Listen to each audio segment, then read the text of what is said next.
everyone, today I wanted to bring back a format of video I used to do for a time on another channel, as I felt it was more appropriate to get what I wanted to say with as much ease as humanly possible. That being said, let me start this video with saying this as it is very, very important. This video was requested by a friend of mine, and the context of this video is rather simple. Certain words nowadays that used to have a lot of power and oomph to them are now being thrown around on a daily, and have as a result completely lost all but their stopping power. The overuse of these terms in our modern day society has made the genuine actions that those words used to contain now seem petty and diluted. Words that have genuine meaning and consequences to be associated with them seem to be all but null and void now, and as a result people who exhibit the genuine traits of these words are able to wear those words as a badge of honor almost, due to the societal and genuine ramifications of being associated with those words have been reduced by its overuse and misuse. A lot of you will notice that I'm not going to go into the specific of the words or the terms in use, as many of you already know many of the multitude of terms I am referring to. Not only that, but on a related note, it is important on what words you use and how you use them in a public forum. What I'm trying to get across in this video is rather simple. Words have power. Not because they are words or because they have some associated meaning, but because to the crowd and to the society they have consequences, from legal to social consequences. An example of these things would be slander and libel laws, and for some places the potential for a criminal record. I believe that everyone should be aware of the basics of common sense when it comes to discussing anything in a public forum. Not just for one's own public safety, but also to understand that the language we use can have positive and or negative consequences to ourselves and others. Before going further into this topic, I think it is important to speak about the different contexts of words and how the way you use the word is important. There are four fundamental contexts that I'm going to speak about here: genuine use, misuse, genuine misuse, and humor. Although our words' meaning change over the course of the centuries, certain things should fundamentally stay the same. Meanings such as medical meanings and terms that are used in order to benefit humanity's knowledge of how the body and mind work. Words that should also stay the same are words that are used to describe certain actions that are harmful to others, or society as a whole. Certain atrocities throughout history and those responsible for those atrocities, or individuals who display certain distasteful traits towards others. This is where people use words but are not in their original or proper context. This on its own is not so much of a bad thing. Accidental misuse or a lack of understanding while in certain circumstances can just make a fool out of yourself or occasionally get you into trouble. Again, this is not the worst of the worst, but it is sometimes more of a hassle rather than a setback or a terrible thing. This is the main reason why this video is being created. Every day on social media, the news, the internet, and everywhere far and in between, there's a new controversy regarding someone's use of words. Even when explaining a word or topic, people use it as an excuse to say that it was genuine misuse. It is most prevalent when you are on the opposite side of a disagreement. This is where words that have serious connotations have been used in every single sentence possible, and as a result have lost their meaning.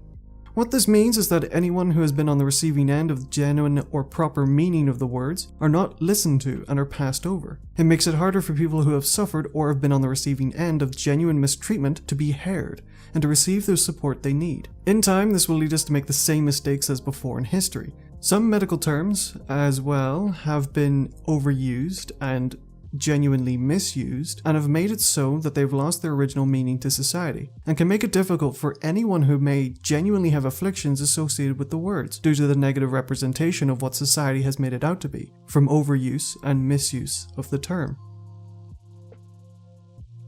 I'm one of those people who genuinely believe that anything can be joked about.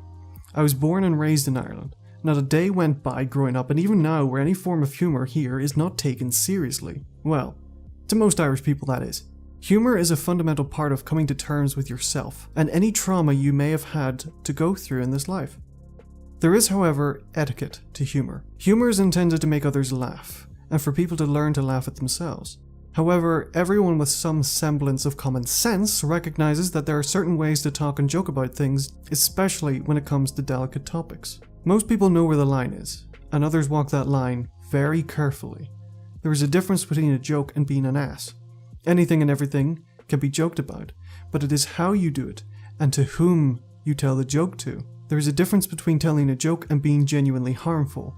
A lot of so-called people do not know where that line is, but learn very, very quickly.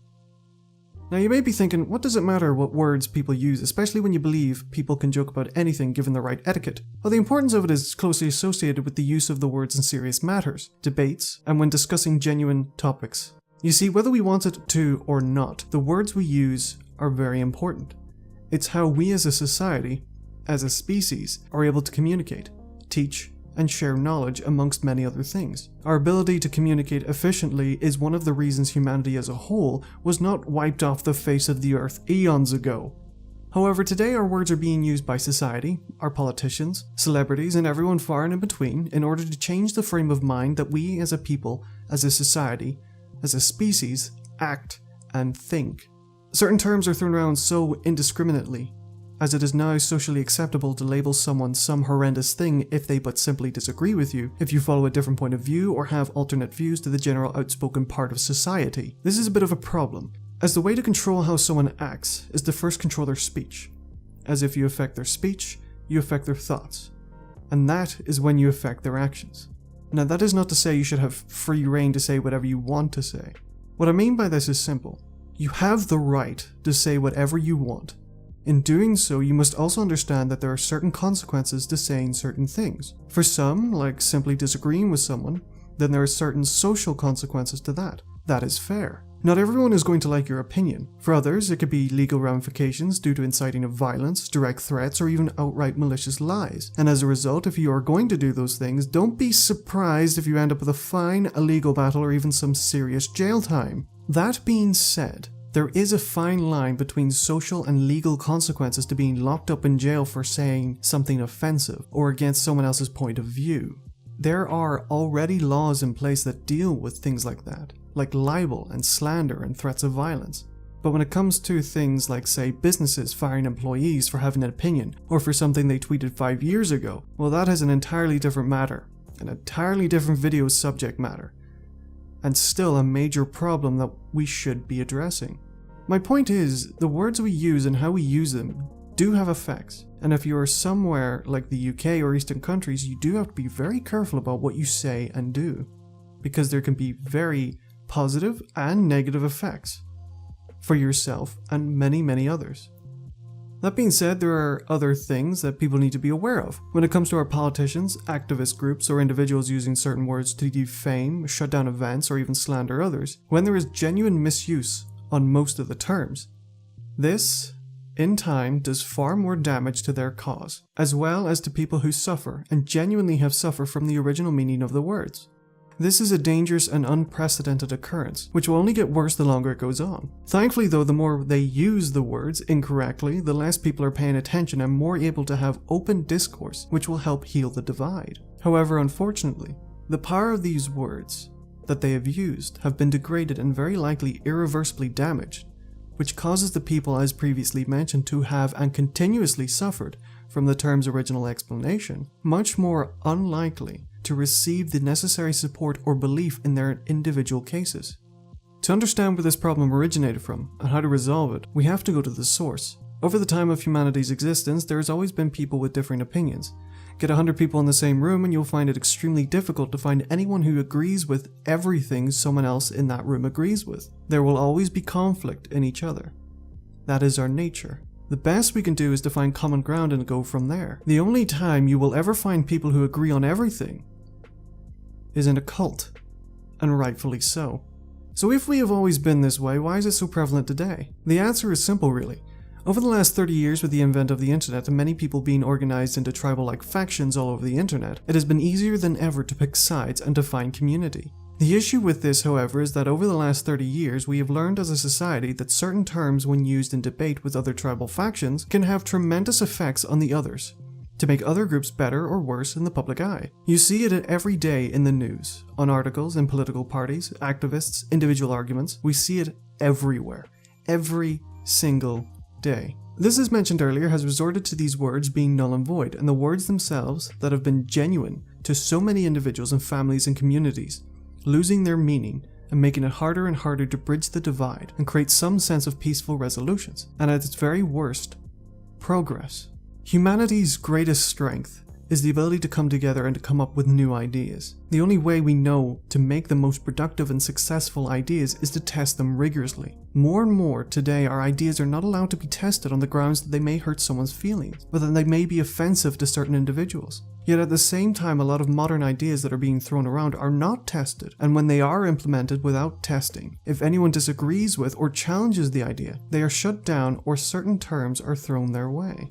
This over time has become so common that our society as a whole, and our communication via the internet, has created this normalcy to throw around any term at anyone for a simple disagreement. This concept has bled so deeply into society that many people will follow others who only agree 100% with their own views. Anytime their ideas are challenged or disagreed with, they use the tried and tested method of using a certain vocabulary against their opponents, resort to name-calling, and at extremes call to violence and actual violence. We've lost the ability to think for ourselves, and instead have started to follow the flock, as it were. In doing so, we forget the fundamental idea of ideas. If we cannot defend our ideas properly and efficiently, and our ideas have flaws that we refuse to acknowledge to progress and make our ideas even better, or result in name-calling or at its worst, violence, then perhaps the idea itself is not a good idea. But alas, people do not want to see that or acknowledge it or even speak up about it due to the nature of the crowd. As the crowd is like a river, it is easier to swim with it rather than against. Most don't realize till it's too late, though, that some rivers lead to waterfalls.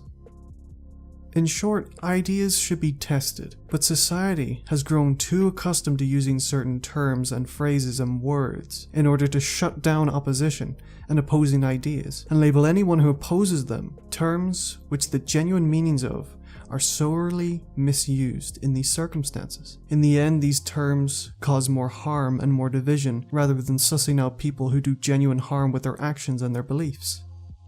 Long story short, when we misuse our words in genuine or serious discussion in a public setting, we do more harm than good to any and all people who have ever suffered or will suffer due to the original meanings of the terms. It creates mistrust and division for those who have been affected by serious events. Certain words should never be used lightly in serious discussion, and when used in serious discussions, they should without a doubt have serious implications. The less we use a word, the more impact it has in our society. And when genuinely used correctly, it should spur people to do what is right and to help bridge the division to help those who have been affected by the original terrible meanings.